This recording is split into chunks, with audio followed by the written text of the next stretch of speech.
this episode of We Do A Little, we are joined by Gossamer Rosen. Gossamer is the creator of Tigerbob, the art director and lead artist behind Woody's, a member of UltraDAO Improve, and an overall badass creator in the NFT space. We get into Gossamer's introduction to art, NFTs, passion for music, all things Tigerbob and tattooing, and so much more. As always, this podcast is for entertainment purposes only and should not be relied upon for investment decisions. Andy, Deez, and guests may own NFTs discussed. This is Andy. Yeah, I'm Deez.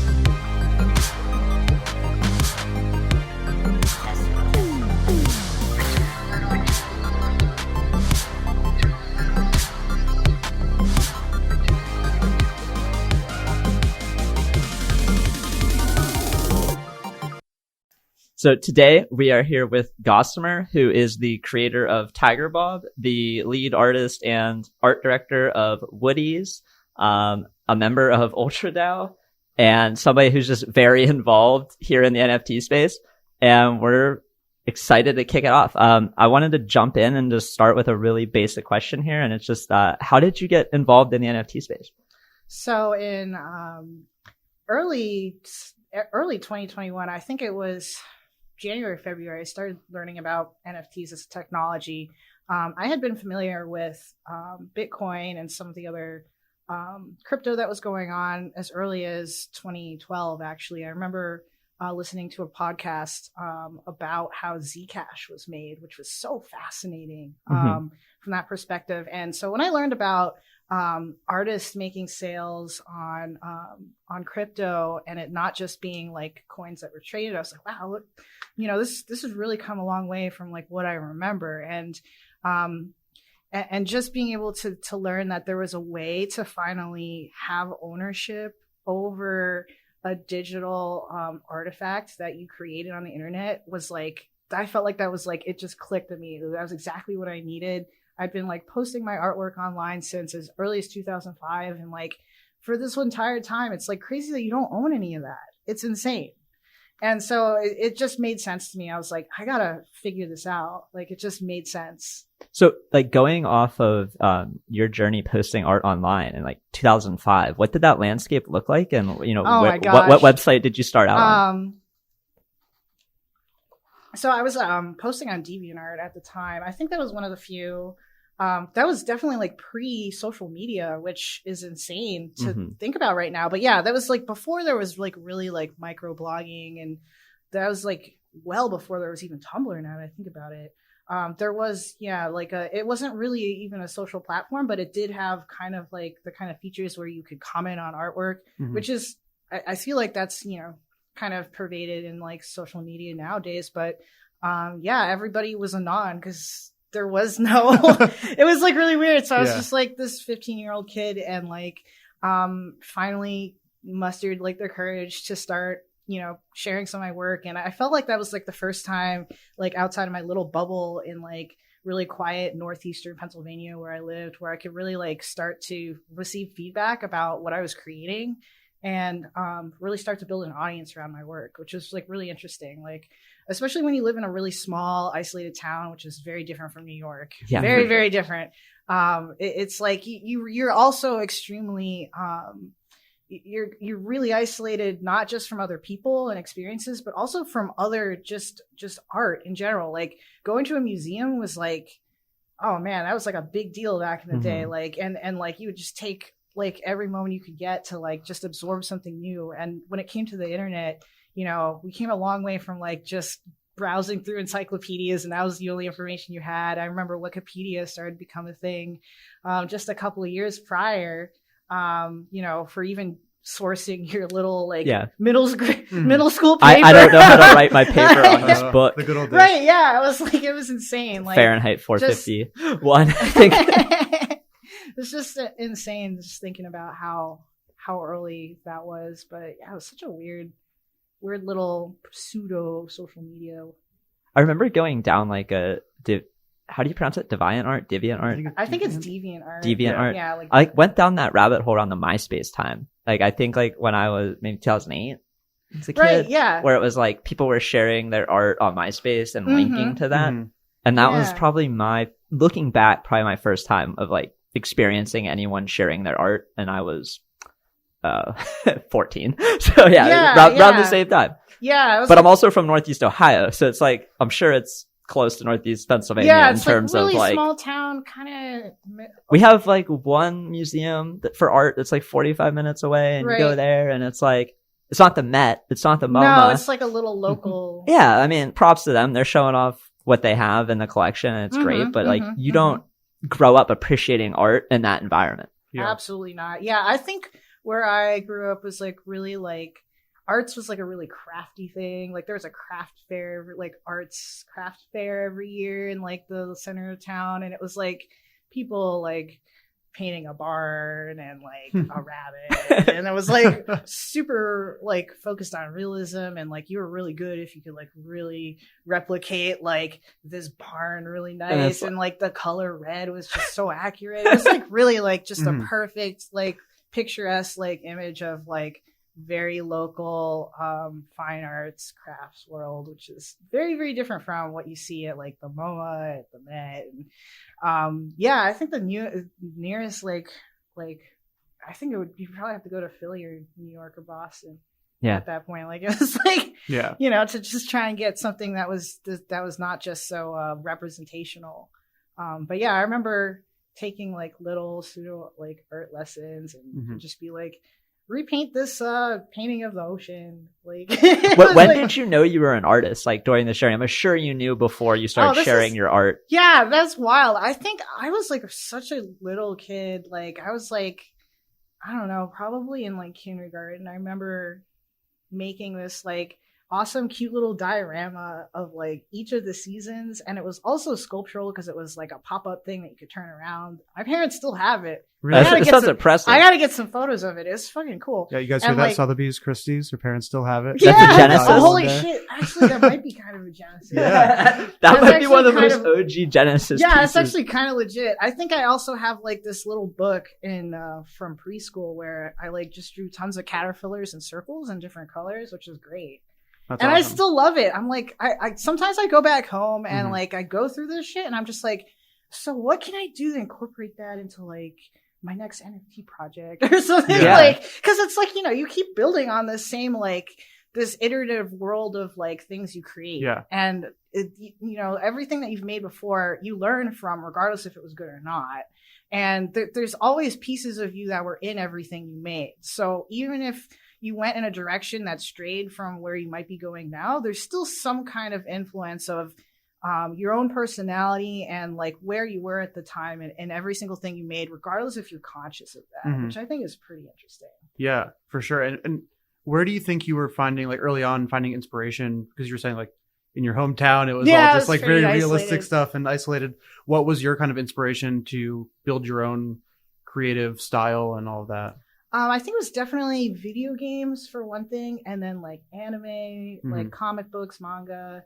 I remember being, I know manga got really huge. I think there was like a period between like early 2000s when they started getting super popular. So there was like this awesome alternative to just superhero, really like male like focused like stories that were like driven by like very, you know, there was just so many storylines like Sailor Moon.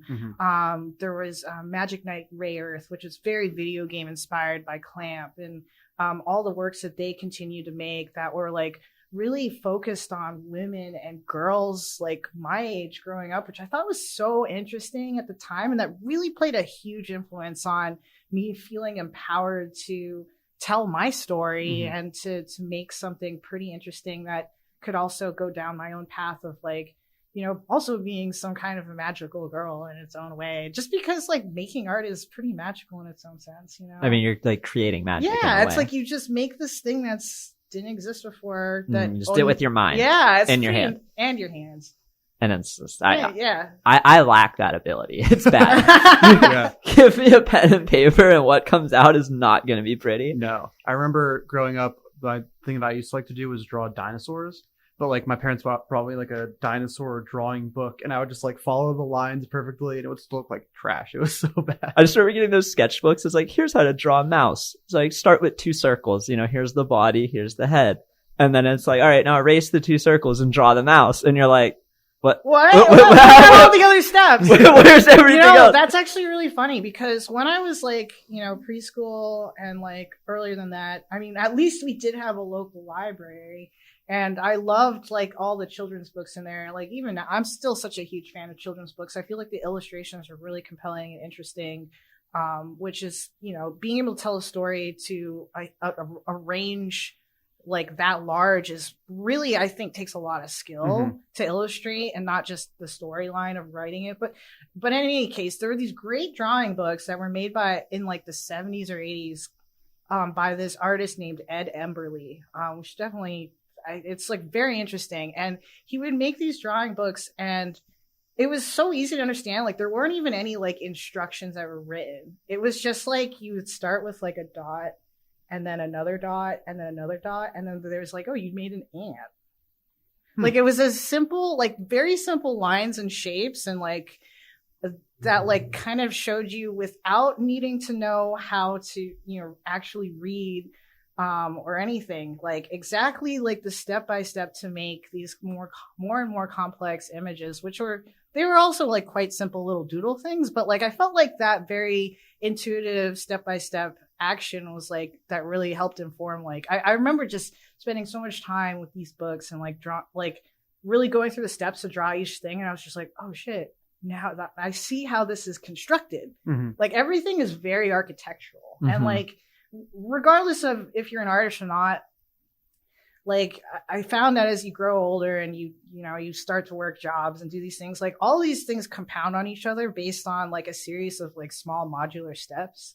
And the more you're able to learn the process of doing things in a certain order, it like you start to pick up skills faster and faster that way, regardless if you can like read or like process like the reasoning why something has to be a certain way, though those things do help, but like the context helps in that way. But I just feel like, learning that like super early on is like really interesting. So I feel like those are the things about like art and music that are really helpful for kids. And I just remember thinking about that. And you had that book like early on in your childhood? I mean, I was like a toddler. Nice. And older and like just borrowed it from the library. Actually, bought a copy of that book for my little nephews. They just turned 7, but that was a few years ago. I actually bought them that same book. I was like, I hope they take a look at it. Yeah, it's pretty interesting. That's fun. And so then, when kind of in that process did you start to also get into tattoos? Because that was actually how I first like found out about you and your work. Oh yeah, okay, yeah. Because Lewis telling me about your tattoo stuff on Tezos. And I was like, oh, these are really fucking sick. Like, I might buy one. And so, like, what was kind of that process to go from just art to tattooing?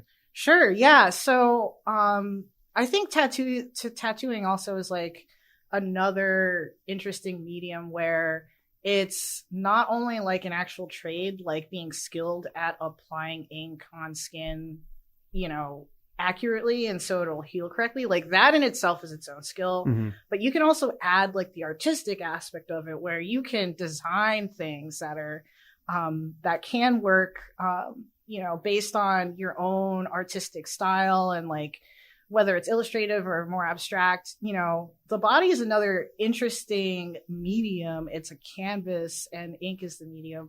That over time also grows and changes. And so your art is always changing on it, which is really interesting. Especially when you think about how there are items at a museum and you look at the colors, the paper is dull, the colors are a little bit more faded. Like it didn't look like that when it was first created. So there's like this snapshot of this living piece of art that grows and changes over time without any of your influence. I think that aspect of time is interesting. But just in general, like I've always been interested in tattoos. I thought about them, a lot in high school. I almost got a piece when I turned 8, like when I was 17.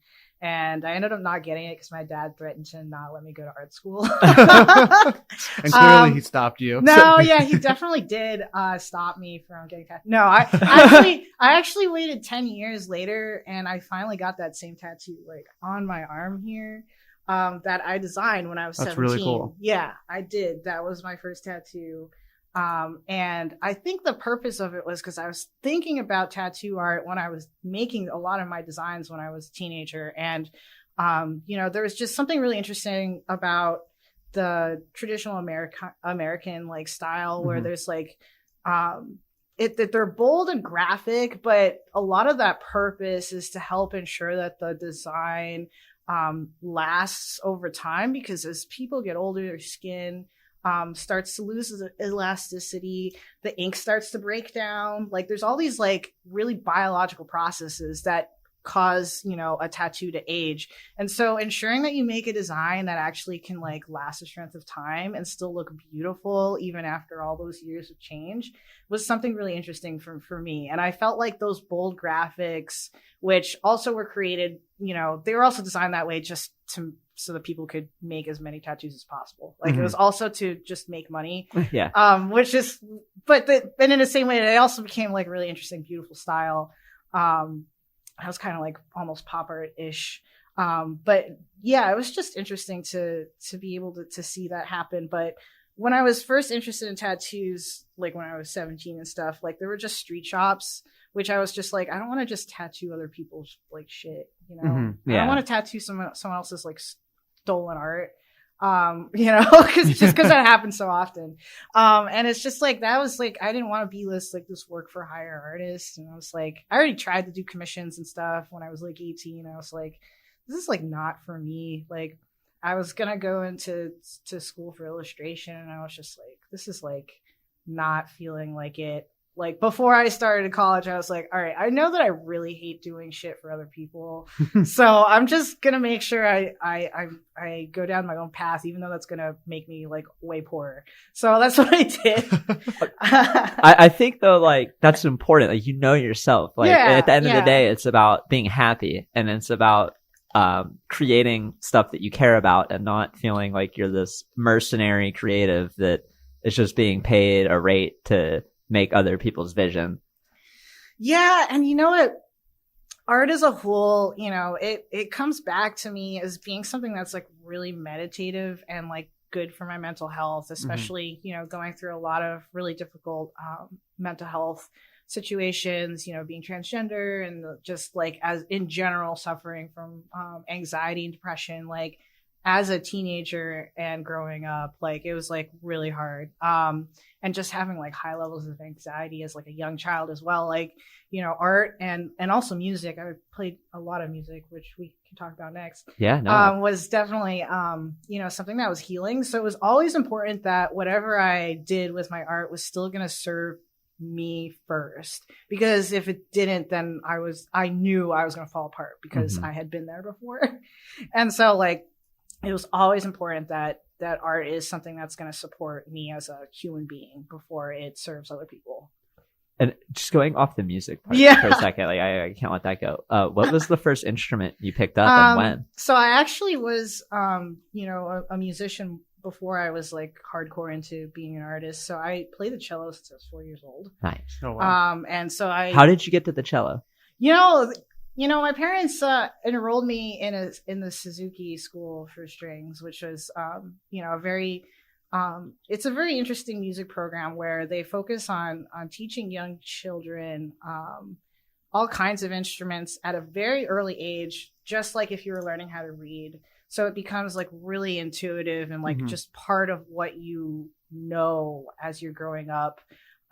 So it's something that when it came to like why the cello, was just because they didn't have room for violins at the time. Nice. Like they just had too many, like they just didn't have, I guess they were just booked up. So I was like, all right, whatever, just this instrument. And my parents didn't know if we were going to like it, but we kept doing it. So I feel like I had a similar experience where they came to our elementary school with mouthpieces. And they were like, for the band. And they're like, which mouthpiece can you make a noise with? Oh, interesting. And it was like a process of elimination of like, I naturally could make a noise with the French horn mouthpiece, but like not the oboe. And you had to like make a different lip thing and blow differently. And it was like, that's how I got pigeoned into the French horn. Interesting. And then like within 2 weeks, I quit. I was like, okay, so I was like sitting there with my hand in this horn. Instruments reed instruments are very difficult. I've actually my sister, I have a twin sister. She picked up the flute at one point in school, just to try something. It was just like, it's just not the same as trying to string instruments are very intuitive. It probably had to do with growing up playing something like that. Mm-hmm. My dad's a guitar player, so it was when it came to the incredible amount of skill to use your just use your lips and blowing air and it's just so it's just a completely different skill set on its own, which I give those players so much credit. They're breathing exercises. It's insane. I feel like that muscle memory is way harder, at least in my head. Way harder. In my head, it is too. I was I'm really good with my hands, but when it comes to I understand understand with a voice and I could do that, but when it comes to oh man, it just seems so complex. Yeah. 100%. And I've tried it. I'm just so impressed every time I see an oboe player, and I'm just you're the fucking best. Whenever I see one, I'm just you guys, this is just an insane instrument. And so, do you still play music consistently and on and off? Actually, I still have my cello. I actually picked up a chromatic harp, lyre harp, just to play around. Just because I like the sound. It's in between it's in between a guitar and a harp, which I'm also interested in. And I was working on it a little bit and just winging it, Yeah. But yeah, I feel next for me, once I feel I'm satisfied with what I'm doing with Tigerbob and all this stuff, I feel music's the next unlock. Cause it's always been on my mind to figure out how to sit down and start composing things, because I have all these things in my head, but there's all this software and crap to learn, and I'm just oh my god, the technology part of it is a huge thing. But because I'm just so analog, here's the song, I'm playing it, can we just record it?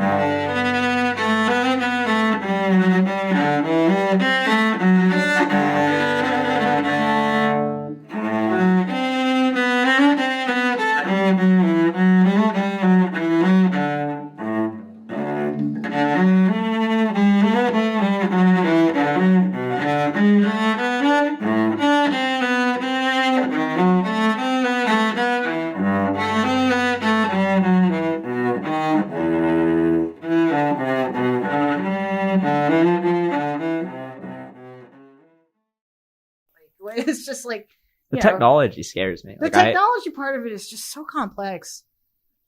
Weesh is looking at me. He knows all that, because that's just that's one of the things I learned from being in the NFT world is you don't need to be an expert in everything. And I have been such a control freak when it comes to wanting to have my hand in every single process, and it was a huge learning curve for me to let go of having full control over that and allowing other people to be an expert in that for me, so I can focus on the things that I know I can only do, being an artist. And I guess that goes back to learning how to be a founder and learning how to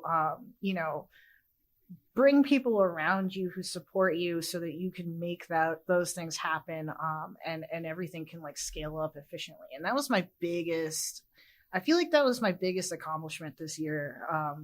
It was not only just obviously launching Tigerbob. I knew I was gonna my art, I know, is consistent, and I'm very happy with where I'm going, and I'm also very used to it. So I know that I can make a thing, but when it comes to actually scaling something up from being a one of one artist, fine artist who has had their hand in every piece of creating things, even tattooing, I can't have somebody else tattoo for me. There's so many processes that you cannot actually, delegate to other people. And tattooing is one of them, which is why that it's also very special, but also why it's totally not scalable.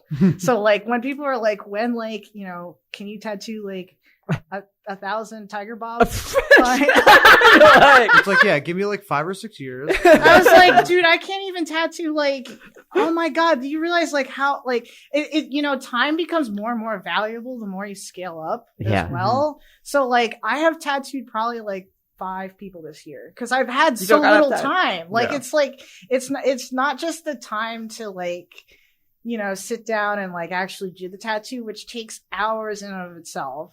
But also like, you know, now this is getting more in the realm of client work again, which is also in its own way like a really huge emotional like hit on me, which, you know, takes time to recover from. And then all the scheduling and you know, trying to deal with, you know, it's just all the people part of it, like can kind of give that out to an assistant, but at the same time, like you still got to somehow vet like who you're going to have this very intimate, you know, artistic relationship with.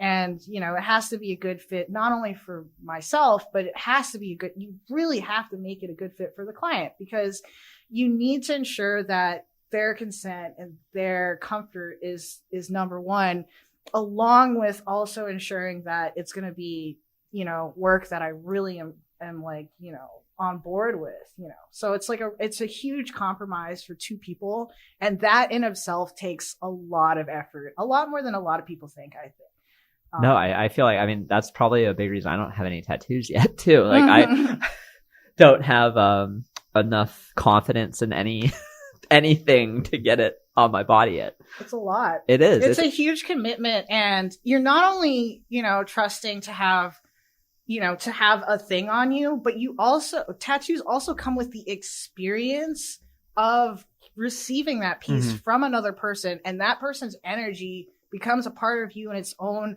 non-metaphorical way. And it can be damaging if it's not the right environment, not the right person, like not the right experience. Like it can really scar people. So it's like really important to be careful, and be really thoughtful. And that's the it. last thing I want too, is like I get one tattoo and I fuck it up and I don't want another one. And right. I just have like, this one thing on my body that I'm like, why'd I do this? And then it's, yeah, with my most recent tattoo, I definitely was like really, really fortunate. This dinosaur. It's so cute. Thank you. I love it. I just got it like 2 months ago, but I got it from this guy in Madrid, and he was just like the nicest dude ever. We had like a great conversation. He didn't speak great English. I don't speak great Spanish. And it was like this really fun, weird combo. And like, it definitely made the experience so much better, and also just like makes me appreciate the tattoo more. Right. That like, I had a really, really nice time talking with him for the 5 hours that I was there. And like, I would totally go back and get another tattoo from him just because of that. Right. Let alone the fact that he's also really good. Right. And it definitely is like, I hadn't really thought about that side of it, but it definitely makes a big difference. It makes a huge difference. And like, I feel lucky that I have this many tattoos and I haven't had a lot of bad experiences. And also like for me, also being a tattoo artist, I'm like so glad that I also have the power to transform my body as well. So I've tattooed myself a lot, which has been so affirming, you know, as a person and as an artist. Like that is extremely powerful to have that ability. What was the first tattoo you gave yourself? I gave myself a tattoo on my leg right above my knee, and it says loved on it. Nice. Yeah. And you're just like, that one seems fairly simple because you're it was pretty sitting looking at this your... is like, I feel like when people are starting to learn how to tattoo themselves, like your thighs and stuff, like the tops of your thighs are a pretty good place, because you don't have to, you kind of have to bend over a little bit, but you don't have to get in this crazy contorted position. Like, would you share the most contorted you've ever been to do a self tattoo? If you had any crazy ones? Probably recently I've been tattooing. I have a piece on the side/back of my thigh. So you're like, are you like using a mirror? I have. Yes, I have. I have pictures of me. I did a time lapse of me doing part of it, and I had to be in the worst contorted position. And thankfully, part of the reason why I was able to do it is because I also have scoliosis and my spine is curved this way. So I was able to go like this and like lift out my leg and look in the mirror. And it was actually really bad. Yeah, my back was fucked up for like a couple days, but you know, it was worth it. I'm working on like, you know, fixing something that didn't come out exactly the way I wanted, but It's kind of insane. I also like the challenge of doing insane shit. Yeah. Like, not just on myself, but just being able to be like, yeah, I made this thing and I did it like, it took like 25, 30, 40, 50 hours, like just because I could. Like, what's the most insane piece you've ever tattooed on someone? I did a full back piece once, all hand poked. Yeah. Yeah, because you do you do only hand poked? Only hand poked. I only do it by hand. I don't use a machine. And so each little mark to make a line is one dot at a time. Yeah. That reminds me of the book that you started making art with. When you said it, right? Like yeah, dot to dot. It's all like entirely like just totally a process, and your units of creation could be as small as one dot or one like mark at a time, and that's how I feel about things that are made with like thread and like weaving, knitting, and like cloth and stuff. Maybe that's why when it comes to tattooing and the process of doing it by hand feels very similar to that kind of mark making skill. Most of my drawings are like really intense, like fine illustrations where there's like super detailed, like they get like super detailed and small, and like make like, I feel like I put details into stuff forever. It's super fun to be able to like go into a gallery or museum and like look at a piece from far away, and then as you get closer, you're just rewarded with even more, which is like what I love so much. That was something that we heard a very similar sentiment from Pop Wonder when we were talking with him, and he was saying how he really likes like getting really, really deep into the nuances of the piece where you wouldn't notice it unless you really like zoomed in. Yeah, that kind of stuff is so cool. And that's one of the fun things with NFT art in general, I feel like, too, because you can really get in there and really, really get down into the granular pixel by pixel artwork if you want to. Right, because you're really not limited by physical space when you have digital pieces of art, which I think is really something special. It removes the scale, like the sense of scale in a piece, but in its own way, there's still a different sense of scale when you're looking at something digitally, which I think has its own unlock, especially when you think about metaverse and experiences and getting close to things and different monitors and different ways to view digital art. I think there's lots of different interesting experiences that can happen with it. Yeah, totally. Before we move on from tattoos, I have one more question, and then we can keep going with that train of thought. The tiger that you have on your arm, did you do that yourself? Yes, I did. This is a very early Tigerbob. I love that. Basically. It looks so good. So I did do this little tiger on myself, and he got a little stretched out on the printer, which is why his back looks like this. But, it's pretty fun. That is a really early Tigerbob I did on myself. So then, maybe this is a good time to transition, talk about NFTs a little bit. What's the origin of Tigerbob in general? So the origin, definitely was, over the last 10 or so or more years, always been, looking for that specific motif or, out of iteration, like something that I can like really identify and unify my work with, especially working with so many different mediums, from abstract sculpture to, fine art that's like just hand drawn, like pixel art or something. Like there's a huge swath of like, iterations of different kinds of work that all have my name on it. And so I feel like after I got done with college and started working on a lot of different pieces, like the biggest challenge was trying to find some visual language and some visual, like, and after that, like subsequently, like one visual image that kind of encompassed everything. And that was the goal, which eventually became Tigerbob. So I had been working, in tattoos, and, I spent a couple of years just designing things that were tattooable. So that in itself is its own process, since, I, like we were saying earlier, I have this like super detailed fine art, and, trying to, simplify it down so that things can translate over skin also gave me this process of overall simplifying my work so that they were more succinctly able to be recognized. So you see that translated in some of my early NFTs. I had these really early pieces on Foundation, which layered a lot of different images on top of each other, like stained glass. Like I have this piece that's like a pigeon and another that has a tiger and a seagull and like all these other like tiny details within it. But from far away, you could kind of see like one initial image. And then I was working with a couple different designs of my tigers, which was like the proto Tigerbob, which I called Squishin' Kitties at the time, because a lot of the tigers and cats I draw are like inspired by like squishing a cat's face back, so its eyes like you're rubbing the face. I can like totally it's see like it now totally that like yeah. That makes a lot of sense. You see it? I pet my cat that way right. sometimes. They love it. Yeah. I even made this.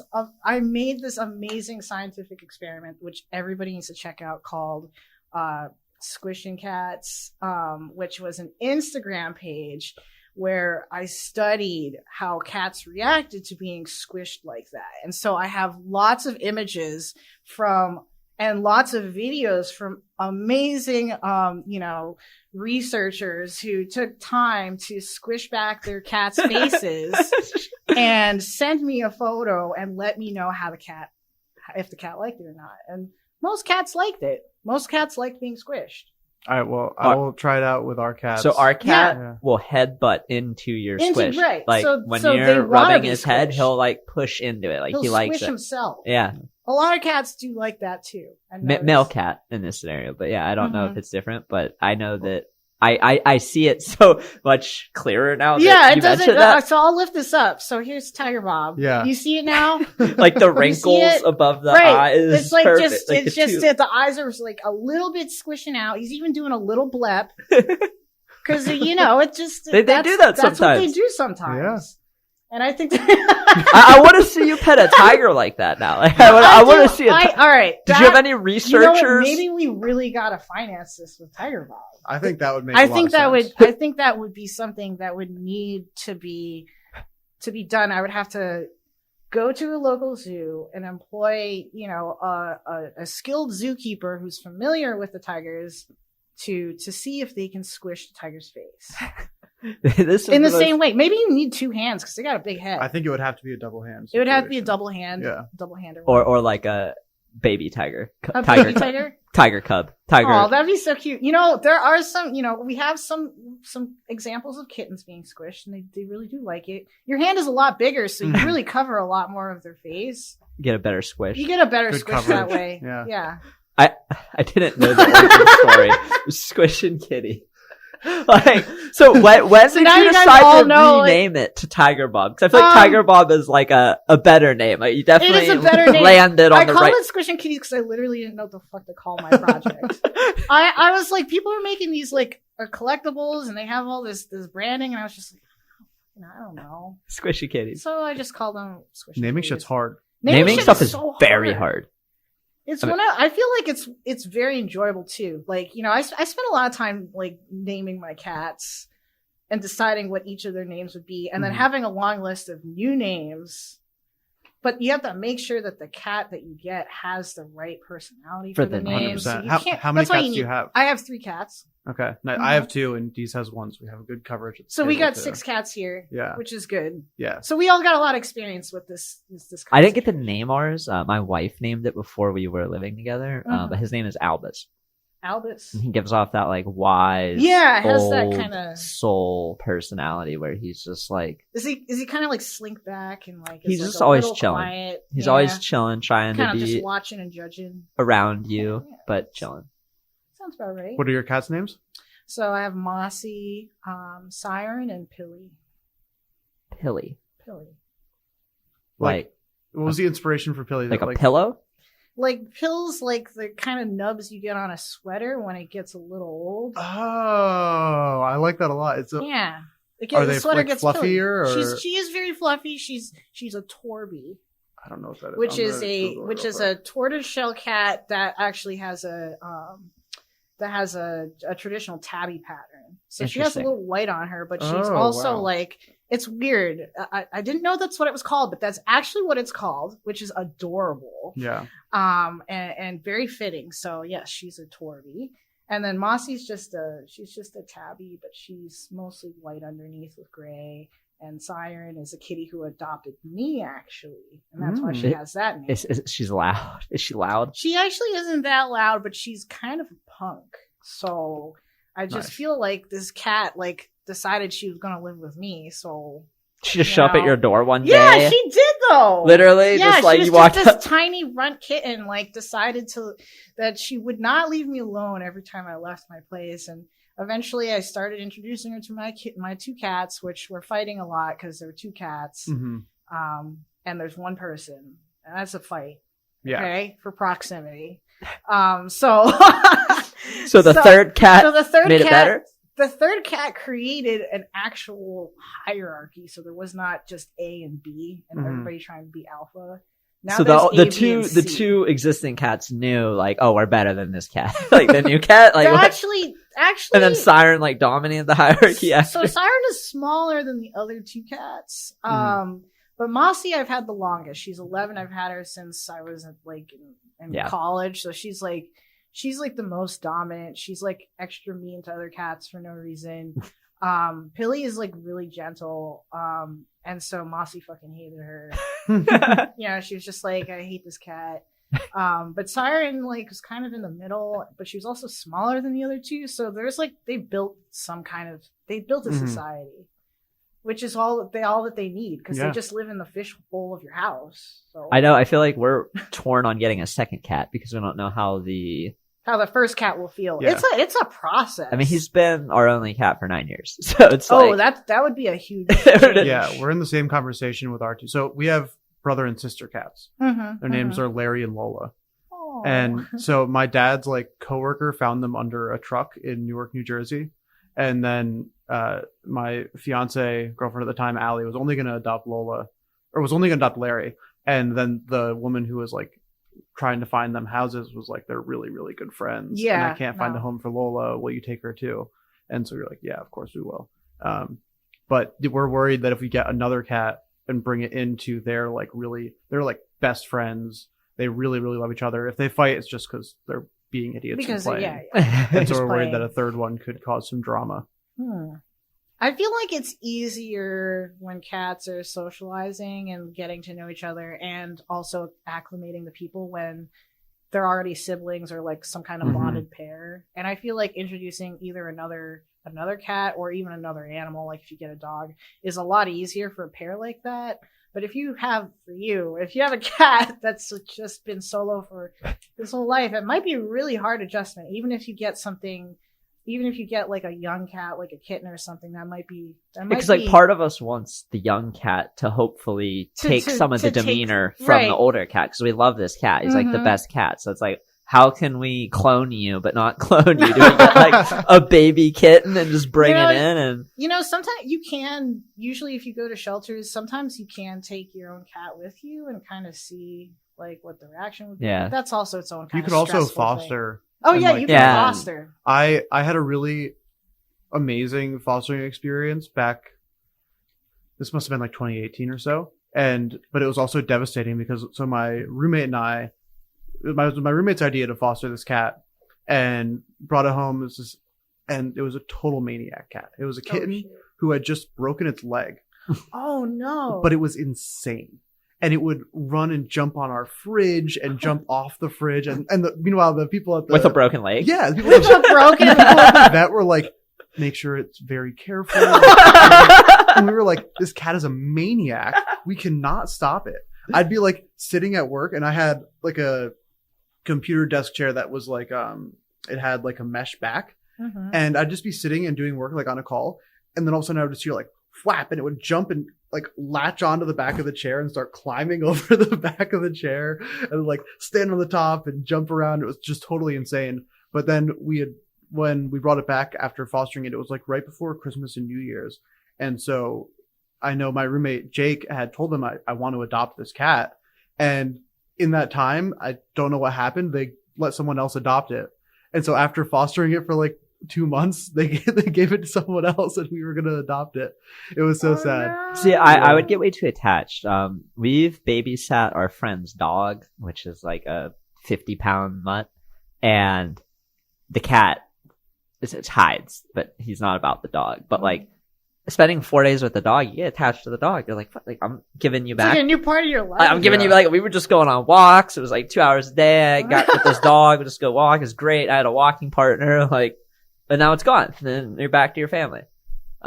Luckily in this scenario, this dog was like completely crate trained, very obedient. That's very easy. So it was just like, oh, at night, hey, go in the cage. Okay, I'll see you in the morning. Like, great. But it's such a commitment where like you have a dog, it's like a kid. Like, yeah, I can't fly to New York for a week and just leave the dog at home. Whereas like the cat is actually good for a week by himself. I know. And I'm sure your cat's probably not that long, but ours still. we have our friends check like every 5 to 7 days. Yeah, and then make sure litter's clean, water, food, but like so self-sufficient compared to the dog, which is like, oh, I have to kennel it every time. Yeah, it's rough. You know, I've considered having a dog too, but I'm just too lazy. Yeah, it's also hard in New York. I mean, I don't know. I think you live a little further out than I do. I'm in Williamsburg, but like, oh, I'm close to Williamsburg. It's like this same small. Yeah, like there's not that much outdoor space. No. I'd feel bad. And everyone's at the dog park. I walked by there. Yeah, 2 dozen people just sitting there. The dogs are running around screaming. I'm like, this is like a kid. This is like a kid thing. Yeah, it's like kiddie daycare. It's like daycare. And like, but that sounds nice when it's nice out. You know, it's 70 degrees. Not and when sunny. it's like, you know, a blizzard or like. Yeah. Because it's like, I mean, we had dogs growing up. We had a backyard. And so it's like, all right, let them out. Open the door, go outside, dogs, come back in 10 minutes or whatever. And it was easy. But it's not the same when you're in a city. Yeah, for sure. What kind of dog would you get if you got one? You know, I'm not sure. I really love corgis. I love how short they are. They're cute. They're that so fits for you. cute and just so they're just like wiggly, like little. It's like you could squish their face. You could squish their face. You know, I squished my partner's like uncle's dog's face, and it's pretty funny. They really don't look the same as cats at all. Like they really don't get that squished, but it's still fun. I mean, some of them they're already pre-squished. If it's like a pug or a boxer or something, it's like already you don't even need to squish. They were born like that. That's crazy. Yeah. I feel like that's one of the crazy thing about dogs that like, I don't know how we're on this conversation, but like the crazy thing about like dog breeding, like some of the breeds, I'm just like, what happened? Like, I don't really feel like that with cats. Like the naked one makes sense because it's like, oh, for people who have allergies, like there's this naked cat. And then like some of them are like Bengals or Servals or whatever. The dogs, I don't know what they did, but like, how did a pug come out? It's like, you are hurting this animal by making it this genetic combination, like bringing it into the world. I don't know. I feel weird about it, but we could talk about something else. Yeah, that part makes me sad because you got to think about how many dogs had to be thrown into a fire in order to make a dog that looks the way it does. It's crazy. It's like we were talking about like in the conversation yesterday. We were talking about biochemistry, and we were just like talking about changing people at like a molecular level. And wow, yeah. I mean, like custom babies and it's custom dogs are the first step. I mean, we have custom food. Yeah, we have all this GMO food. I think I just saw that they made tomatoes that are like purple tomatoes. Is that like purely for aesthetics? Or? I don't know. They probably taste different too. Yeah. Do you remember that like ketchup that was purple? You could get like purple ketchup or like purple butter. This was definitely a thing. I only consume Heinz ketchup if I'm eating ketchup. So I think Heinz actually made it, but it was purple. I remember getting. I remember getting Shrek ketchup. Oh my god! they literally have like colored ketchup. So like maybe they reversed. That feels so goblin. I feel like someone was inspired.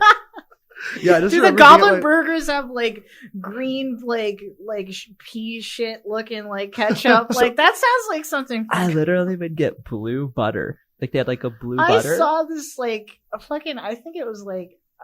Don't quote me on this. I think it was like Sonic the Hedgehog. Like, of course it was Sonic the Hedgehog. Like blue mac and cheese that was like blue. And I was like. Not okay. People are reverse engineering the fruit that makes it. They're like, a purple tomato makes the purple ketchup. Like, let's do it. Okay. It's like kind of like beet kind of color, kind of plumish almost. I'll have to do some research. I'll have to look at it. See what's cool about purple tomatoes. I wonder what makes it more special other than just the way it looks. Color. Probably just the color, yeah. I learned in Europe the tomatoes are just way better. Like we just spent a week in Croatia last week and we just got back like Sunday night. And I don't want to eat tomatoes in the States anymore. Does their ketchup also taste better? Yeah. I don't. It's not as sweet, I think. It's more savory on the savory end? I think like, not necessarily even more savory. I feel like just traditional American ketchup is like super, super sugary. Like they just put a lot into it. Yeah, we like to add sugar to everything. Yeah, I think there was just less sugar in it. It was my first time ever in Europe, and it was just like, whoa, like this place is old. Yeah. We're in like we're in like Diocletian's palace, and we're like, what? Like this is like 2,000 plus years old. Yeah. And you're like in Ohio, there's nothing There's that's nothing like, that old. You have like a brick street, and you're like, oh, that was made like maybe in the 1800s. Like, Yeah. that's kind of old. But there's nothing that's like, oh, it's a palace. The concept is like really like crazy. I have not been abroad yet. I hope to do a little bit more travel once I feel more comfortable with how insane it is to travel nowadays. So one thing we learned, don't go to London if you're just connecting. It's the worst move you can do. The London airport. Really? I didn't know. I was a beginner. Yeah, we had we had our like team offsite last week. And so we had a lot of people fly from the States to Croatia, and a lot of people had layovers in London, and they basically all got rugged. All of us, like, we had like 2.5 hour gaps, and we still didn't make our flight.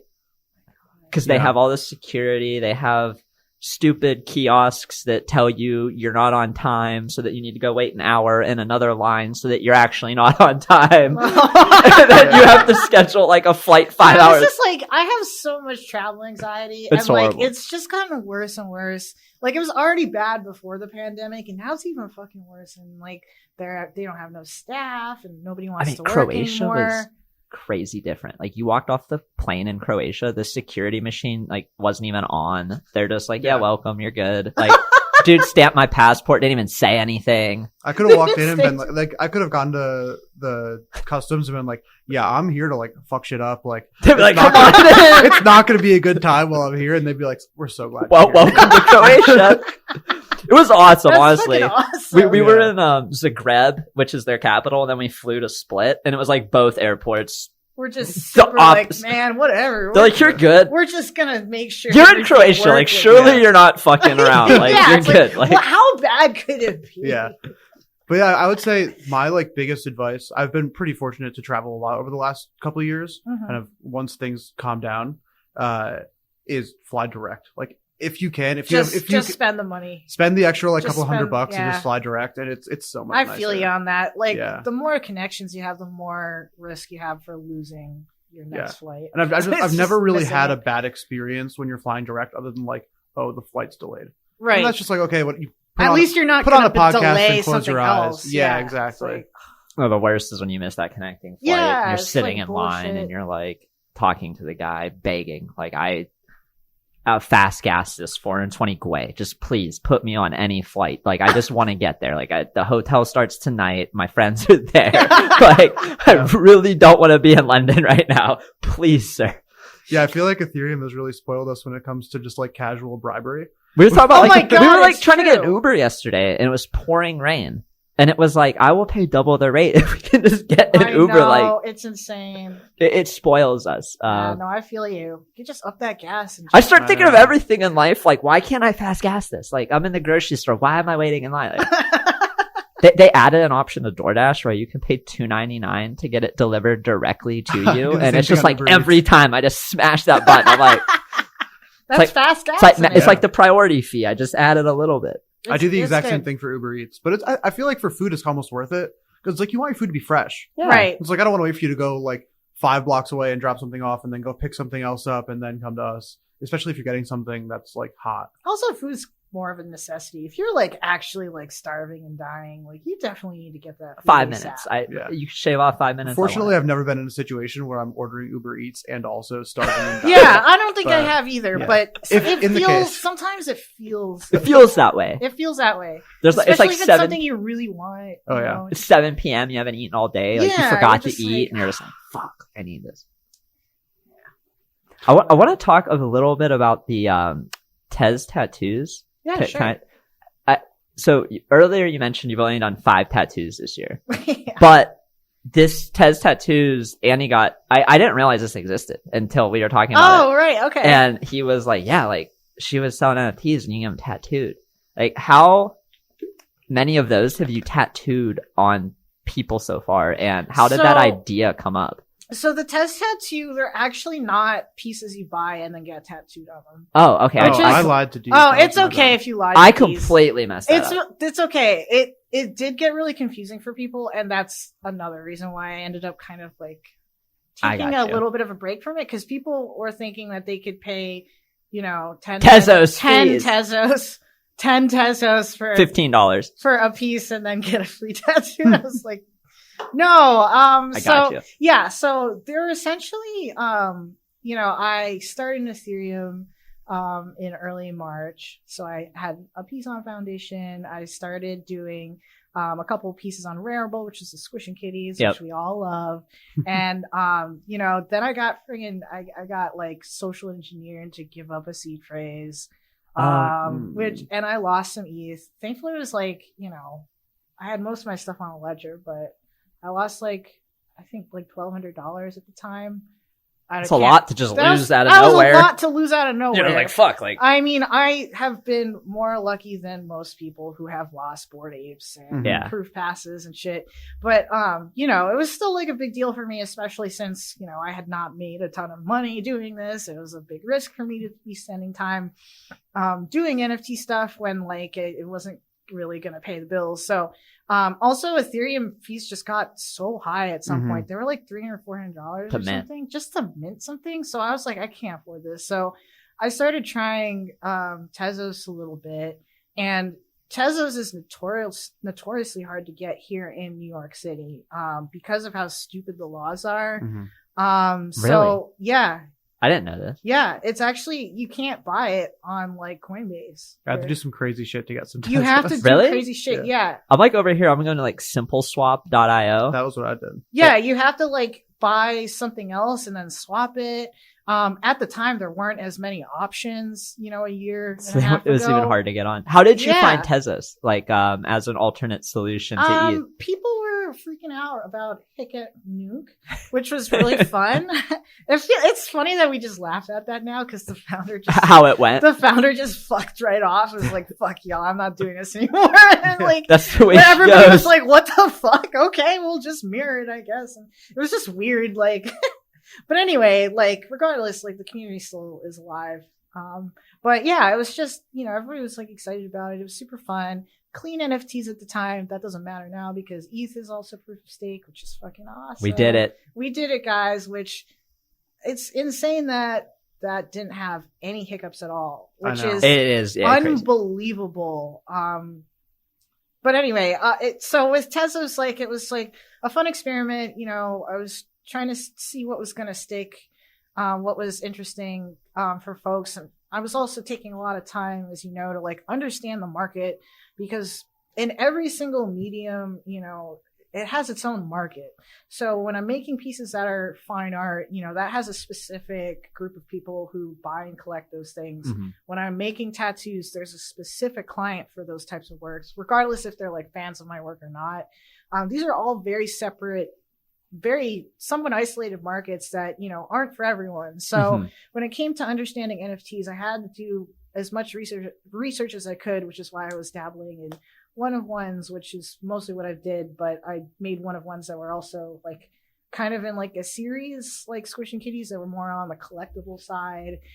So I was experimenting with that on Tezos as well. And so I had all these little digital versions of tattoo designs I had made, either as just designs that were just in my flash book, pieces that are pre-drawn already, or I had pieces that, may have been custom in some way. And once I tattooed on a person, that drawing doesn't really go anywhere. I just have this art that just sits around that nobody sees. So I was like, well, let me just see about minting some of these pieces so people can see, the designs that I've been making. So I started minting them. I made, some of them were editions, some of them were one-of-ones, some of them were interesting open editions where if you had enough of a certain one, you could get airdropped a new piece, and then there was a raffle to get the one-of-one. It was an interesting way to just kind of mess around and experiment with different methods of getting art to different people based on patronage, based on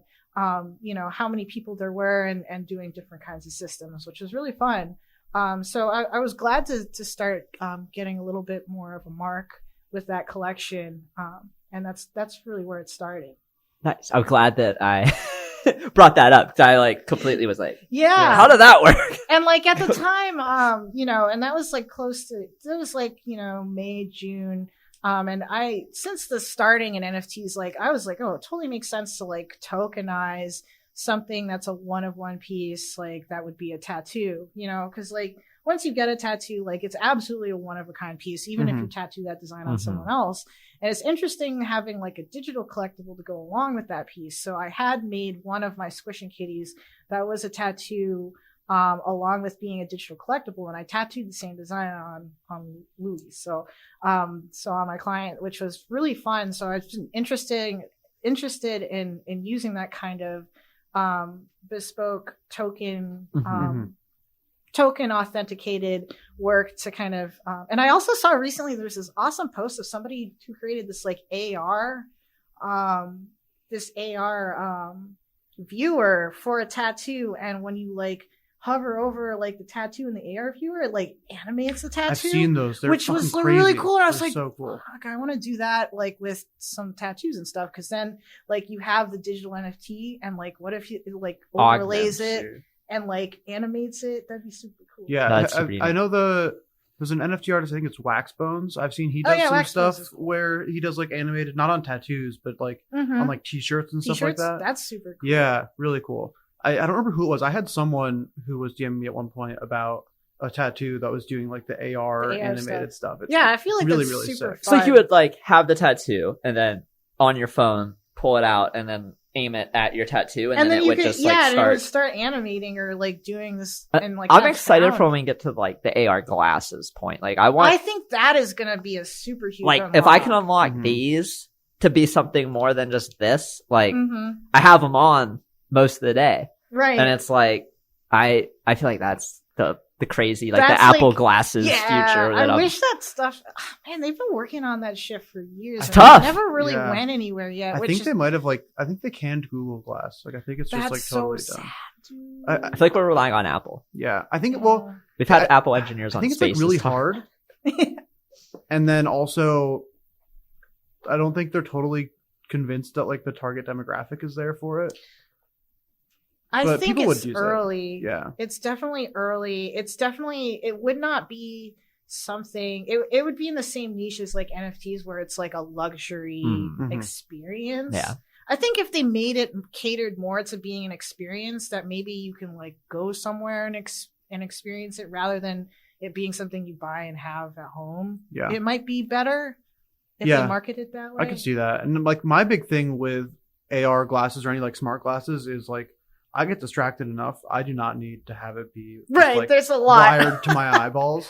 I don't even want an Apple Watch, let alone. Yeah, I don't have one either. I mean, I love that people have Apple Watches and they like put their Tigerbobs on it, which is super cute. I love that. I feel like fun. I need to probably get some type of watch. Yeah, for me, like the smart watches just terrify me because I'm already bad enough with my phone. And it's like, in the moments when I don't have my phone out, if I then also am just like, okay, I feel like that'd be really bad. There's this crazy YouTube video called Hyper Reality, and I think it was made like over 5 years ago now, but it is kind of pushing what an AR overlaid life would look like to the extreme. And it like starts out and this person's like on a bus, and you just see like they have a HUD, and their whole vision is like a HUD of like messages, grocery list, to-do list, like notifications, dings, and it's like kind of what you just examined. Like you could barely see the bus and the people on the bus because all the overlays in there. Terrible. And it was like, wow, that like I could see that becoming a thing. Like and this video felt like so ahead of its time. Where like, holy shit, like it's they're going through a grocery store and like your AR dog is dancing in your grocery cart as you're like going through the list, like able to like look at the stats of the produce and stuff. It's like this absolutely insane thing that I'm like, wow, I could actually sadly see that happening where like you're selling advertising space. Oh my God. You know, I feel like as much as technology can allow so much additional multitasking, I feel like people, especially now that, you know, everybody had a moment with the pandemic to like slow down for the first time and like really look at how much time they're devoting to work, to like other areas of life. And like, I feel like people overall, which probably drives a lot of the quiet quitting and all of the just general resignation stuff, is just that like, this is like all serious bullshit. And I really want to I feel like there's a lot more people that are more interested in having experiences and things in their life that, allow them to slow down and bring more value and just comfort rather than adding extra technology and things that allow you to multitask even more, And as much as I feel like people, especially in our age group, have been really good at being excellent multitaskers, I think it's hurting us more than it's helping us in the long run. And, I think about that with the technology of NFTs and what it can bring to the types of work that I do when it comes to just things that are more physical and tangible in this world that I'm so familiar with making. And it's having that unlock to something that's more physical that kind of shares the same realm as your digital collectibles and the things that you own digitally, just like me being able to own my art that that's posted online just in the same way that I own my art in the physical. I think that, kind of bridging those things together rather than making the worlds more farther apart is probably more of the unlock. Yeah. And I think about that a lot with what I'm doing with Tigerbob. So when I segue to what I'm doing with merchandise, which is a huge new alpha thing that I'm going to be dropping soon, probably close to the end of the month, doing a lot of changes with, moving forward with creating merchandise that's not just throwaway shit, which you see often in the NFT space where people are oh, people want, merch, so I'll just make a t-shirt with a thing on it or whatever. I have a hoodie graveyard in my closet. Yeah. It's about I think 30 hoodies that I'll never wear. That sucks so much though. I feel fashion doesn't need to, fashion already has such a huge problem, and just physical items have a huge problem of not only just adding more clutter, but just being such a wasteful part of our lives. And it's so important for us to come back to all of these objects in our homes and that we wear, and trying to bring back the idea that at one time these things were made completely by hand out of necessity, and also because the craft was appreciated. It was beautiful, and it was heirloom, it was meaningful. These things were passed down, they had value. It was dowry back in the day. And now everything is so disposable, and that's so hard to watch. And I feel now that we are even moving digitally where there really isn't any waste, it's important for us to look at, now we have more things that can be, in this realm of digital where it doesn't use as much electricity, it doesn't use as much, physical space and materials. So how can we slim down our real lives, to not having as much wasteful items now that we're able to, also add digital art to our world that, saves space, in our homes, so we can have one display of art and it can cipher through the different pieces you have. So it's I think about the unlock of creating really meaningful merchandise for my brand, which is why I have this little Tigerbob here, which I actually knitted myself on my knitting machine, which is also a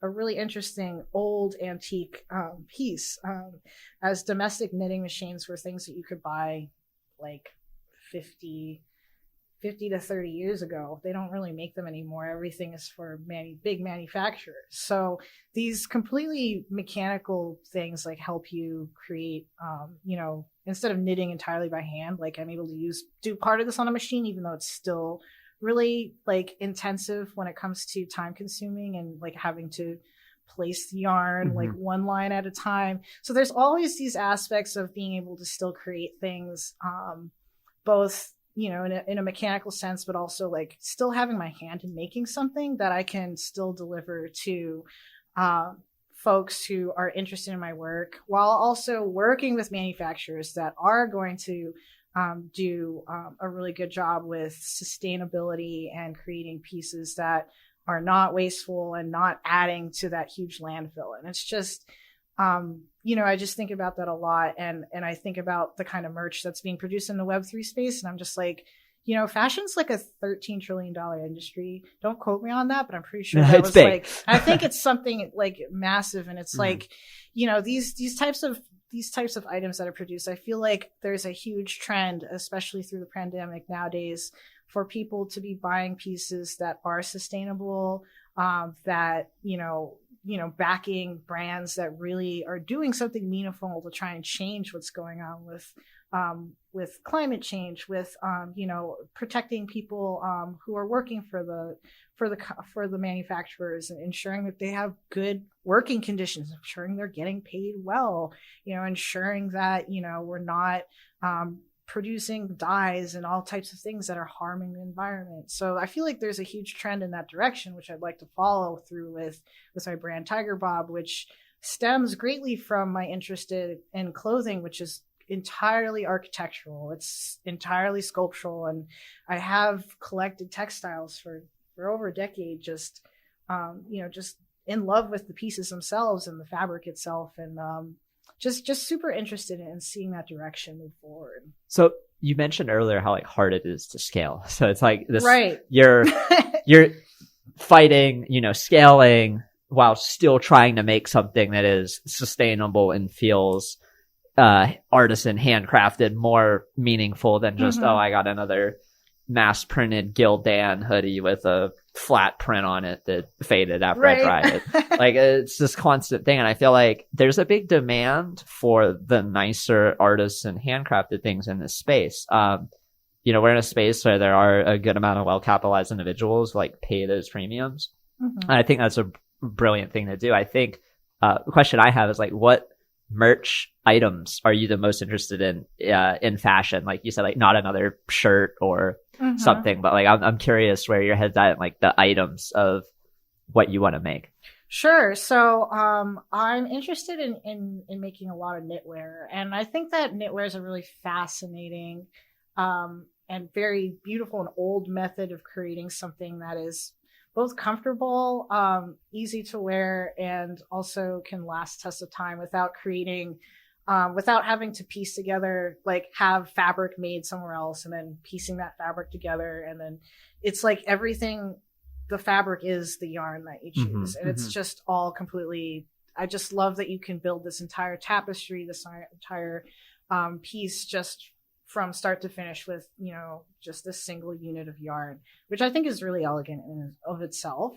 I've also been fascinated with mechanical knitting domestic knitting machines since I was in my early 20s, and I've been wanting to learn how to use one and get one for so long. And I was finally able to take a local class, to learn how to use the domestic knitting machine in February. And since then, I've been working my ass off trying to get really good at it, because I'm so excited about the process, and I love working with this completely purely mechanical machine, no electronics. It's like using learning, a musical instrument, because there's such an interesting method of, controlling tension of the yarn, controlling the different needles and the hooks that like pull the yarn into the different positions they need to be in order to create the knit, which is in itself its own, just a fascinating art. And I just, you think about people who are big fans of old watches and taking them apart. That's how I feel about knitting machines. It's like super nerdy. And it's like just super How many fun. knitting machines have you gone through? Have you like taken apart multiple ones? I have not taken them apart. I think that's crazy. Okay. I would be scared. I didn't know if you're like piecing together, like you have like a retro knitting machine and you're like, oh, I need this special flux capacitor to like make it super steampunk in its own way. Yeah, I mean, I love it. It kind of is, because it's completely just by the motion of you moving the carriage back and forth, which is really interesting and meditative in and of itself. But yes, it's I've had to take mine apart enough to clean it, which is interesting in itself. Everything comes apart, which is cool. But yeah, it's I have one knitting machine. Yeah, you're one person. It's I don't have 15, but there are people who collect that stuff, which is collect everything, right? Yeah, that's people like to collect things. People like to collect things, and I think that's why we even have NFTs, right? Right? We're like, I ran out of space physically to collect things. So we invented a bottomless digital backpack. We did. That we can just fill with all the things but the backpack never gets bigger. It's just the same size. That's such an unlock, though. I mean, we fucking did well, dude.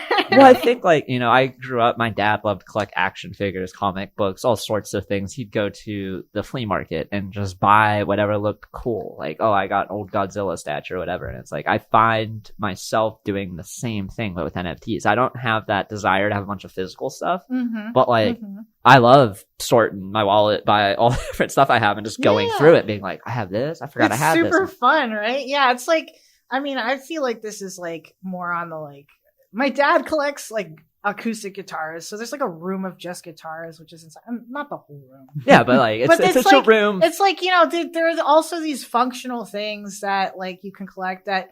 I mean, some of the NFTs you have certain utilities and give you certain like things. So there are some things we do like to collect that are functional, and like as much as like, you know, I feel like not filling, the goal is not to fill everybody's closets up with like 10 Tigerbob sweaters. You know, I feel like if you find that one piece that speaks to you, you should get that piece. But, you know, that there's plenty of other digital things that I have that you can put in your wallet.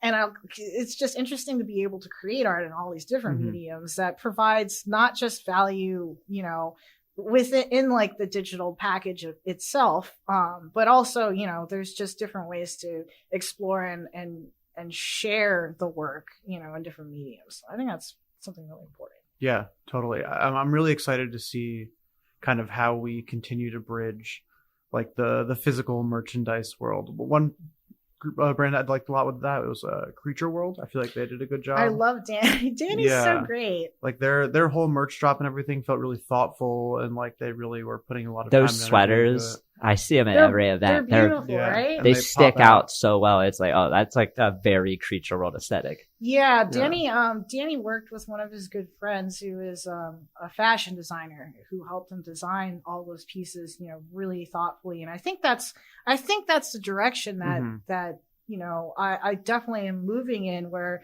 I've always wanted to be a designer of these pieces, and they in themselves are art pieces that, you know, are essentially editions. You know, you can walk around wearing that show, you know, that you love a brand, you love, you know, what it stands by. And, you know, that's where I'm going with Tigerbob, and not only being able to manufacture them, but I love being able to create one-of-one pieces. I think that's like such like a huge part of me being an artist, is not just finding ways to scale up, but also being able to give me time to, make pieces that are still completely touched by me, that, you know, exclusively can go to, you know, lots of NFT holders. And I think that's one of the huge unlocks for Tigerbob, is that Tigerbob holders will get like exclusive access to my one-of-a-kind sweaters that I make myself, whether they're custom made based on the Tigerbob they have or another motif that they have, or they're just one-of-a-kind pieces that I made because, you know, I just really wanted to make this thing exist. Felt like you had to make it. Yeah, like it was just like a wonderful thing. And so, you know, being able to provide, you know, all of my one-of-a-kind pieces are just gone. Like when I put them up, they're gone. Yeah. Like I'll make like 10 things, and you can only make so many things. Yeah, especially, 100%. You know, I think about Vinny Hager and like the pieces he makes. That shit's like just gone whenever he has a drop. Like, that's where I got my mask. Right. That was my first. His masks are like, yeah, I remember that piece. It's so it was great. Like, I had my wife on the site, and she max ordered a set of masks because you can only get one per checkout. Oh, shit. So I got my 3, and I had her max order 3. So I'm like, all right, if I ruin any of these, I have a backup. Right, and then I ended up giving like 2 of them away to people who are like, holy shit, I didn't know that he did those, and they're all sold out. But it was one of those things where it made me feel like very attached to that piece, because he hand put all the puff paint on the thing. It's not like it was mass produced with his graphic and just printed out that way, but it was like, no, like he sat there and put all the paint on it hand by hand. And also the smell of the paint, like you just there's put it just on. something special about it. It's just like the whole thing. Yeah, like there's just always something interesting about really tactile things that like artists have to make themselves, whether you wear them or display them at home. And I think about, he just did a Riso print drop as well, and like having to sign each edition, you know, those are the things that I want to be able to do with Tigerbob, and like the you know, furthering my art along with having, you know, pieces that are very thoughtfully manufactured, and like being able to like provide holders like this exclusive access to like pieces I've touched myself that I can give out to folks without there being like a crazy mad grab for that. How do you typically distribute them? Like, would you just say like, hey, Tigerbob holders at this day at like 10 a.m. Eastern time, it's going to go live? Or do you do like an auction? Like, I feel like I'm not sure yet. I'm actually open to ideas for how to make these things distributed in a fair way. And I think that being able to token gate things, especially on like e-commerce, is another really excellent you know, unlock that I'll be working with props to help make some of that happen, because they've been working on a lot of NFC tag related stuff, and I feel like some auction related things would be great too. Whether it's more public or it would just be for Tigerbob holders, I feel like an auction is a great way to you know, get it in the hands of the person who wants it the most. Yeah, get it into the hands of someone who really, really wants something. But I think it'd be great to, you know, even if I made one sweater every month or one every 2 months, like custom sweater for like a Tigerbob holder, and like maybe bid up like between holders, like who wants it the most. Or yeah, I feel like it's tough. Like there's the one part of you who wants to make sure it goes to the person who wants it the most, who obviously will reward you for the time it took to make it. But then there's also the part of you that's like, how does the media and Tigerbob holder like have a shot to get a piece of this without having to like really, you know, ape it or something? It's tough. It's tough. And I feel like there can be a balance between like, a couple different kinds of mechanics to make it happen, as well as, you know, creating manufactured pieces that may be like a limited set, you know, that are almost like editions, that only Tigerbob holders will be able to have access to check out. You know, something like that is also great too. So I feel like there's multiple ways to make things happen. I'm really happy to experiment and see what works. No, I'm curious. It's really fun. We talk all the time about like merch ideas and then distribution mechanisms. Like, we're out here. Like, what if you have like one sweater come out every 4 hours? Like, you could bid on it. Oh, like you have like a nouns distribution, but for sweaters. For sweaters. Like, yeah. So speaking of nouns, you modeled for the nouns glasses, right? I did. I actually have them with me in my bag. Oh. I could wear them if you guys want. If you want. Yeah, I haven't checked them. I love the nouns vision glasses. Thank you, Weesh. I wasn't sure if there's going to be a moment to check them out, but we will always talk about nouns. I love nouns. I just love, you know, I talk about what they've done with CC0 so much. And so this is the nouns. Love it. So it's this beautiful leather case, and the box is really beautiful too. I didn't bring that, but here are the glasses. So you see what they look like. So they're really nicely I love the little made. Golden noun logo on them. Yeah, there's a nice tiny little golden noun. That's nice touch. It says Nouns Vision on the inside too. So they look super cute. Really comfortable because of the hidden little eye pads, the nose pads. So, you know. They look good. Yeah, they look They look great. I love them. They're so cute, right?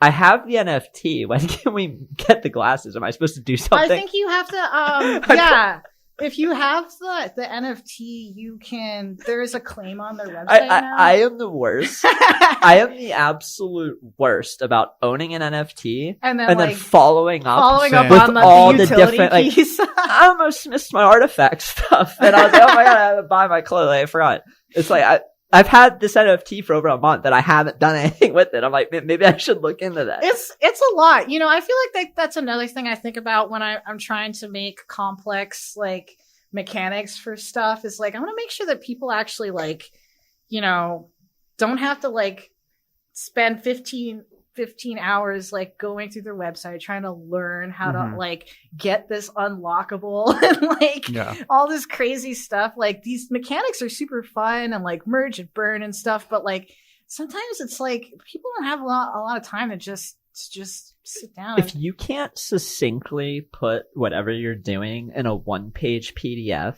that I can digest in less than 90 seconds. Right. Like there's no shot that it's too complex. I'm like, all right. It's too complex. I'm just out. Like I just don't have that much time to like devote to all these different, and I totally get it. You know, it's like, I wouldn't want somebody like, and then all the questions and fielding them and like, like people are going to ask the most basic questions. Like people ask the same questions when you have a new mint.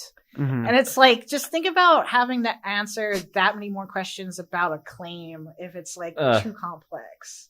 So like I always think about, the user experience for folks when there is a new utility added to a piece that I'm making, and I want to make sure that it's really intuitive and easy for folks when it comes to like token gating merch and stuff. It's complex. I'm sure you have some the ideas glasses about look so good. I'm like, man, I really they're like stealing the show. I know. I in a good way. They could just be talking by themselves and I could be invisible.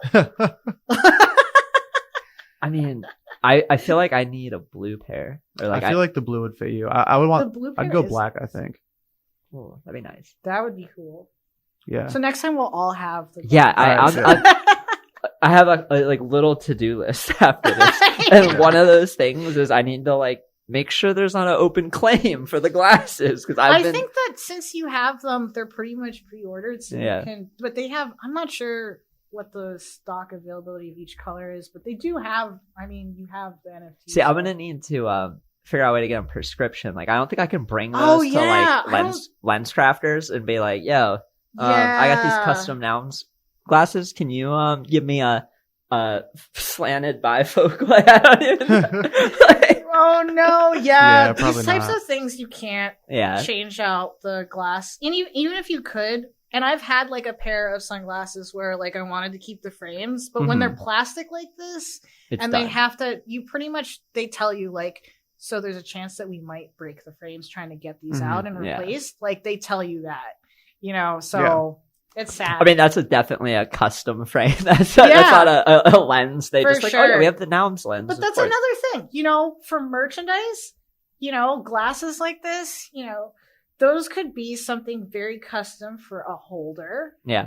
I need these to be a certain prescription. I would pay an extra half an E if I could get a prescription. Yeah. Yeah. Because then I could actually wear them. Right. I also wear prescription glasses, which I don't need all the time, but like for a lot of people, that's definitely a necessity. So when it comes to glasses and frames and stuff, having that accessibility, to have something very customized for that, I think that's definitely an unlock for people to make something more bespoke. Yeah. One of the things I love about the Nouns glasses too, like I look at them and I think of the prop where we funded like 300 pairs of glasses for kids. And it's just like, it adds to the meme. Like, I don't know. Like, everything about Nouns is like the glasses. Yeah. Yeah. And I think like speaking of the prop, I think it's really cool too, because like to me, it stands for a lot more than just like the meme where it's like they're trying to do cool things and they're funding a skate park and they're giving away skateboards and glasses for kids and all this stuff.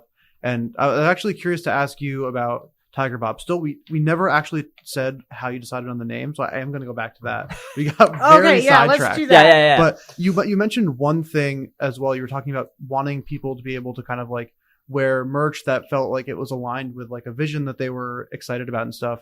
And so like, what would you say is kind of your like vision and ethos for Tigerbob, and like where would you want to see it in 5 or 10 years, or like kind of what's your like end goal?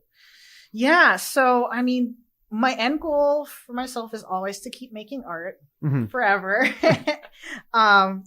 And so for me, it's really important to be able to not only give back to the communities that have helped support myself and my work, but also to, being able to donate and help, the issues that are, occurring like in our society with like, just the fact that there's so few Black, brown people in the space, so few queer people in the space, there are all of these, marginalized communities that I'm I'm a part of that. I'm so happy that I can represent in some way and provide a voice to, and being able to give back, through philanthropy, which, has been a big part of the Woody's project, which I have a whole thing. I haven't asked about Ultra now. I haven't asked about, how many plants have you planted?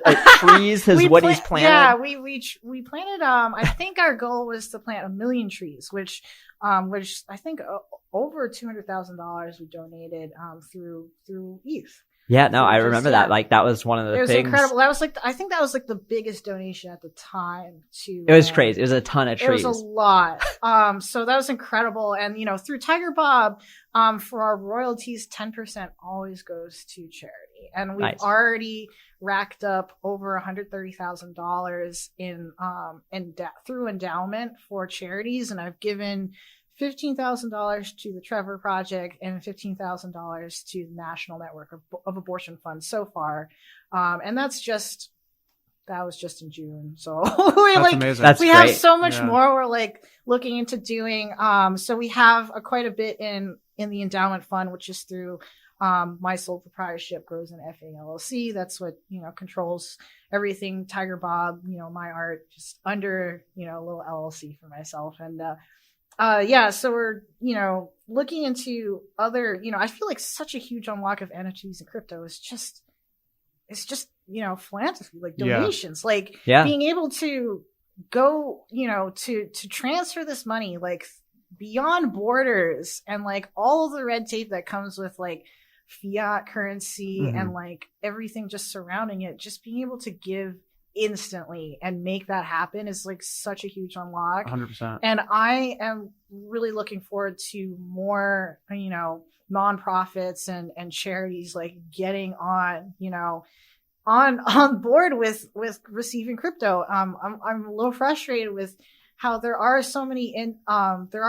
charities that I want to donate to through endowment, and they haven't claimed their page on endowment, so I can't give them money. And you're like, we want to help you. I have the money. It's already been donated. It's literally already receded out to being for charity, and I can't even donate it all at the same time because they're just not all That's there. Crazy. Yeah. So there is some money that I am going to be holding, in my charity wallet, which, every year I'll make sure to give either all of it to endowment or to specific organizations. Even if I have to cash it out and give them the cash, I don't care. Walk the cash. I'm gonna I'm gonna make sure that 10% is gonna get to organizations that need it. Especially thinking about my heritage, and thinking about where it's needed most. So many natural disasters that are happening because of climate change, which is impacting the countries and the areas of the world that have least contributed to natural disaster, to climate change, which is so disenfranchising, and I'm just so upset about it. And I'm just little things like that. I mean, that's not little, but it starts small somewhere, and being able to give those things back is really important. So the ethos of Tigerbob is definitely supporting my work and being able to finally a brand that supports the artist rather than extracting from artists.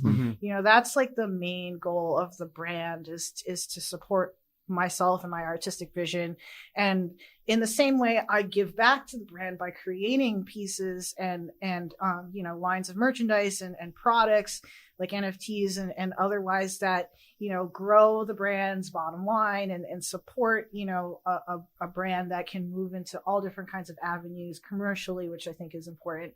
And in turn, that supports me. So it's this really giving circle that is scaling up my work in a meaningful way, but also, in the mind of bringing my work into a more commercialized light without having to dilute my work and just take away from me being able to just make whatever is interesting to me at the time. No, it's about letting you just be creative. Yeah, it's finally I could just make art, and not have to worry too much about it's just so wild because before Tigerbob and even some of last year, I've only known living paycheck to paycheck. That's all I've ever really known is just being able to make ends meet and finally having a moment to be comfortable and like just create things and work through that and move forward, like really has been such an incredible privilege, and being able to give some of that back through charity is important, like I said before. So that's really like the ethos of Tigerbob and why it exists and why it's important that it exists. And for anybody who supports any piece of the project, whether it be, you know, putting a sticker on your water bottle, or, you know, buying a Tigerbob NFT, or, you know, buying one of my clothes items, like you're supporting the brand and you're supporting like an actual artist who like is just trying to make awesome work. And you know, there was a time period where the state and, you know, patrons paid top dollar for artists to just be artists. You know, there was a world where, you know, artistry and craft was like very well respected and people were able to just do that stuff, you know, not very long ago, you know, very mid-century, and that changed so quickly. And I think that, you know, getting back on this model of being able to create my own work and, you know, and support myself in that way without diluting it, it can show that this model not only works, but it's also really lucrative and is going to be good for culture altogether. You know, preserving the fact that artists can simply be themselves and not have to do commercial work and like water down their artistic visions for the sake of, you know, some very corporate entity, I think is really important for culture. Yeah. That's really cool. That's exciting. There's so much going on. So much. It's like, it's definitely like a daunting process, and like it's been really stressful reorganizing and like finding finding what works when it comes to, since I have just to start from the ground up, but I feel like I'm getting closer. So no, I feel like there's not a lot of people who talk about the transition from like living paycheck to paycheck or not having savings to like, you know, making it in some sense and then maintaining it. Right. Like I've noticed a lot of artists in the space who like may have had a very lucrative 2021, but then they didn't make the right financial decisions to like keep that safety net they made for themselves. I think it's a really important thing that like isn't talked about enough. Like, do you have any like tips or like things you've learned to like other artists? Could probably do a whole episode just on that, but like yeah, we could. I mean, I honestly, you know, I talked about this a lot with NFT Now at the last, they had a physical event. In Brooklyn at the end of July. And, you know, talking about those unrealistic expectations in the Web3 space, I think is like a huge aspect of, you know, what people end up doing with their money just based on like, how small the space is and how like centralized in a decentralized world, right? How centralized the culture is, where like people are like, you gotta hodl or you look like a fucking like asshole if you sell ETH at the top. People selling 69 million at ETH and people are like, you idiot, like the merge, bro. Like, and people's like, I'm building a fucking massive studio and just paid 30 million in taxes. Go fuck yourself. Yeah, people are like why are you like, everybody like, it's just insane how much people like shame people for taking profits and everything's public, and it kind of exasperates. It's like all on a public ledger. It's like, oh, I saw you sold that piece for. It's even worse because of that. Yeah, I run into that all the time. 100%. For sure. So we're all running out of time. Oh shit! I want to make sure that you actually do tell us where the name Tigerbob came from before we end. Yes. So I actually do have it written on the website as well a little bit, but yeah, Tigerbob comes from. You know, for some reason, there's a certain aspect of the word Bob, which is also like a really fun, short little like name in its own way. Like it's already like a shortened form of something that, you know, and is quite like endearing in its own way, that is inspiring, and it's also really nice and round to say. Bob. Think about, you know, how I named my cats and how like Pilly is such a nice name. It just mossy. It's not, mossy. I mean, I'm looking at the wall behind you. It looks pretty mossy. It is mossy. It's also like, oh wow, it has a texture. But anyway, I didn't even notice that. It feels great. It's not as mossy as I thought it was. It's a little bit. It's not quite as dense as the pile you put of mossy. But there's something interesting about the word Bob that also denotes in its own way like an iteration of a character. How like, you know, of a character, of it being like some kind of persona in its own way. And I think about CryptoPunks and how that word has kind of, both the suffix and the prefix have its own connections that have been derived into other project names, as you found. And I feel like the word Bob, I first saw being used in Block Bob by eBoy, who's a very huge inspiration to my pixel work, which, by the way, the pixel work just comes from all the textile stuff. It's directly derived from that. That makes sense. Right. So I just thought of the idea of Bob and like this tiger just being, its name isn't Bob, it's Tigerbob. And I feel like part of that has to do with the fact that it's just a cute little head that's kind of floating around, which does have its own lore about, which I can talk about soon.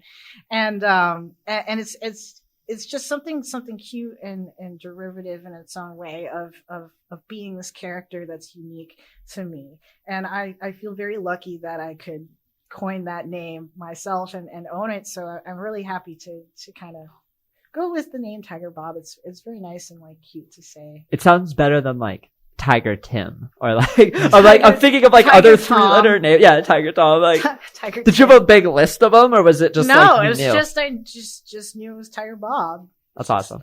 And like after having drawn this little tiger head, since 2019, I was just like, it finally has a name now. It feels good. So. And then what's the significance behind the tiger? It's actually interesting because I haven't drawn tigers for that long. It's only since like 2019 when I was making different tattoo designs. And when I drew that first tiger, which I've posted quite a bit of the first Tigerbob, which is actually tattooed on my sister, which is really special. I was like, I really relate to this. Like, this feels like me, like very me. And so I continued iterating on it and continuing to iterate, just made it even more identifiable for myself. And I felt like the image was really recognizable and really showed like, it really showed like a culmination of all the iteration that I've been working up towards through to unify all of my different kinds of artwork. So I was really excited when, I think I joined the NFT space and I already had the tiger as the image, that same drawing that I've been using. So it's like, I continued to just keep working with it. So happy to see it really taking off as its own. No, I always think of you as like the tiger. I have tiger stripes on my back too. I love tigers, so that's really cool. Is there any, so we're getting toward the end and we have one question that we always ask, but before I ask that question, is there any shout outs or like interesting things that you want to put in people's minds toward the end of the conversation? We always ask just if I think everybody should check out Terraforms. They're really good. If you don't have one, you should definitely get one. Full disclosure, I'm in Neon DAO and we own over 200 Terraforms. Yeah, I have over 20-ish of them. They're great. It's such a beautiful art form. It's something that hasn't been done before, and I think it has yet to be replicated. And I'm interested in building in that world too. I think that if there is a metaverse at all that's experimental, it's definitely in that one.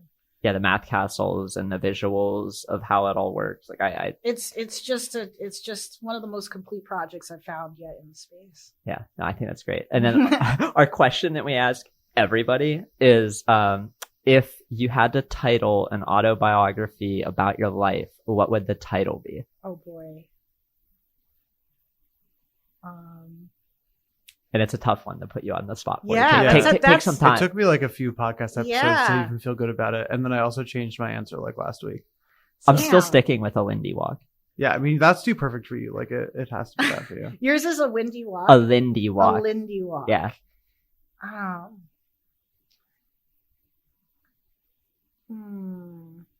It's definitely something, obviously, like a journey, but I feel like it's just hard to make it sound too cliche. It kind of has to sound cliche. Yeah, I guess I think right. that's part of it. It has to sound kind of nerdy and cliche, I guess. But I guess, man, I'm so bad at like just workshopping. Like, no, you're good. I feel like that's why I love this question. So context on this question, I feel like I should shout out the person who asked me it and I took it from. Interesting. So I was doing a podcast with a friend Eshe, who is part of Afropolitan, and they're making like a digital country. Like wow. That's their goal. That's so cool. And second to last question, he just pulls that out. And I'm like, what? Like, what? I've never been asked this. So now it's like our thing where like I want to ask everybody this question because it made me think for like 30 seconds where I just sat there and like didn't have an answer. I loved it. Yeah. It's just such a personal question, and it's like one of those things where like kind of silly but personal. It makes you like be a little reflective on life. Yeah. My current answer is, and probably not for the reasons that you would expect, is fuck it, we ball. Nice. But he's workshopping it every episode. Yeah. Every episode is different. Depends on my mood. I feel like it would have to be something like staying true to myself in this world that's constantly trying to mold you or something. Something like that. Like this. I feel like that's always been such a challenge, just socially and like, especially socially.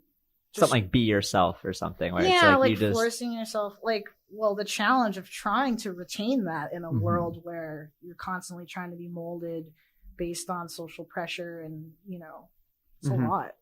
Yeah. That's crazy, and you don't even recognize all the ways that you're trying to be molded too. It's just like all this. A lot of it is very subconscious, but it's all exists there. I mean, there's all these biases on like how people should be and the method that they should take, and I feel like that's what I love so much about being able to make and share my art, is that I've definitely like just plowed past that shit, and I'm just trying my best to like continue retaining that even as I scale up and make this brand. Like, I'm not gonna sell the fuck out ever. Like, maybe that's it. I'm not gonna sell the fuck out ever. I think that's a great I like one. that. Yeah, I like that. Yeah. Okay, cool. Boom. We did it. I'm not gonna sell the fuck out ever. Yeah, there we go. I like that. That has a good ring to it. With I like that. all caps titles. Yeah, all caps. It's like yelling at you a little bit. Yeah. It's like, hey, don't forget. Yeah, just don't forget. Yeah. No, I love that. Awesome. Well, yeah, thank you so much for coming on. This was such a great conversation. It was our first time spending a long time talking about animals, which was a lot of fun. Yeah, that was really great.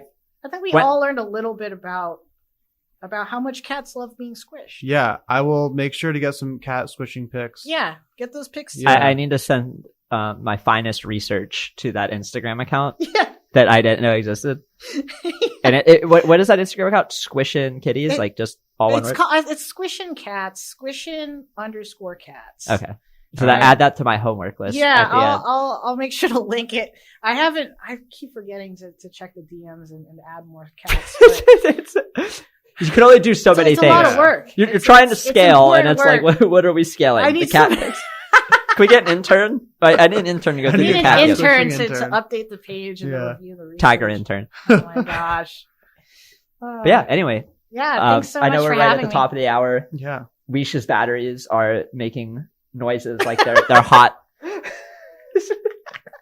Sweet. Yeah. So thank you again. If you have anything else you want to shout out before we sign off, go for it. But already shout out Math Castles. Yeah, I think that's it.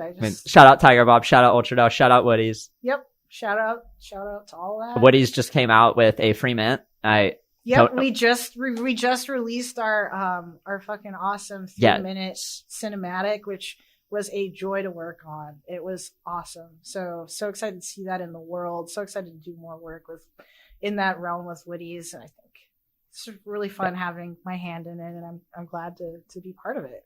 Awesome. No, I love it. Sweet. Well, yeah. Thanks. All right. Thanks again. Boom.